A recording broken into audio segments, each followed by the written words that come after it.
आप देख रहे हैं मीडिया पंच, देश का विश्वसनीय डिजिटल चैनल।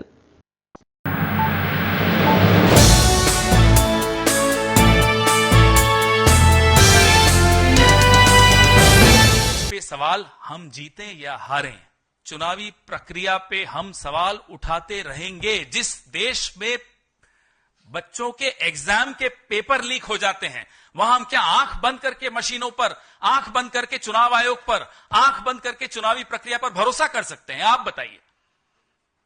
एक पेपर एक राज्य में हमें बता दीजिए पिछले 10 साल में जो लीक नहीं हुआ हो।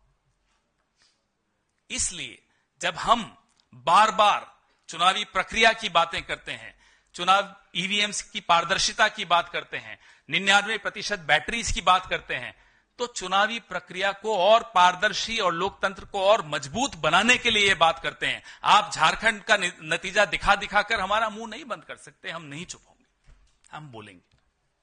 और चुनाव आयोग से हम बार बार बोलेंगे। आज तक शेरो शायरी के अलावा हमें कुछ सब्सटैंटिव जवाब नहीं मिलता, जो हमने ऐसे मुद्दे उठाए हैं, जैसे कि अभी मैंने आपको उदाहरण दिया पुणे वाला।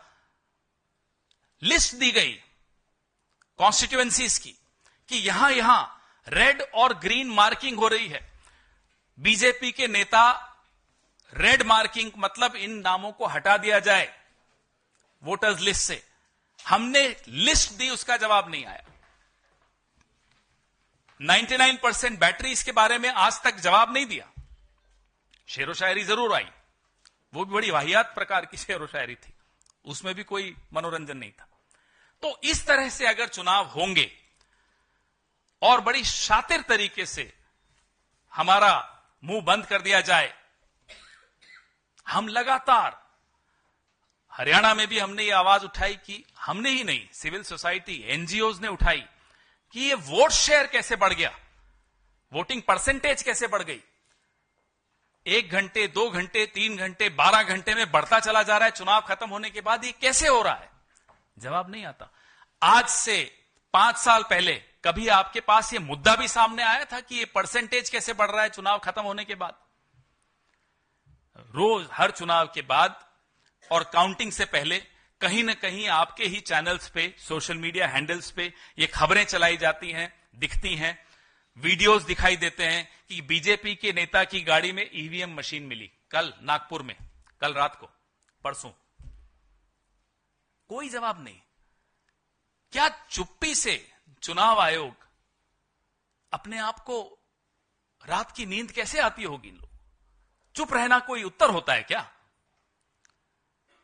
इसलिए इस देश की सबसे पुरानी पार्टी, इस देश की सबसे बड़ी पार्टी, इस देश में 54 साल 7 महीने शासन में रहने वाली पार्टी की हैसियत से और प्रमुख विपक्षी दल की हैसियत से हम अपनी ये जिम्मेदारी समझते हैं कि इस तरह के सवाल जो कि भारतीय जनता पार्टी को बड़े परेशान करते हैं, हम उठाएंगे।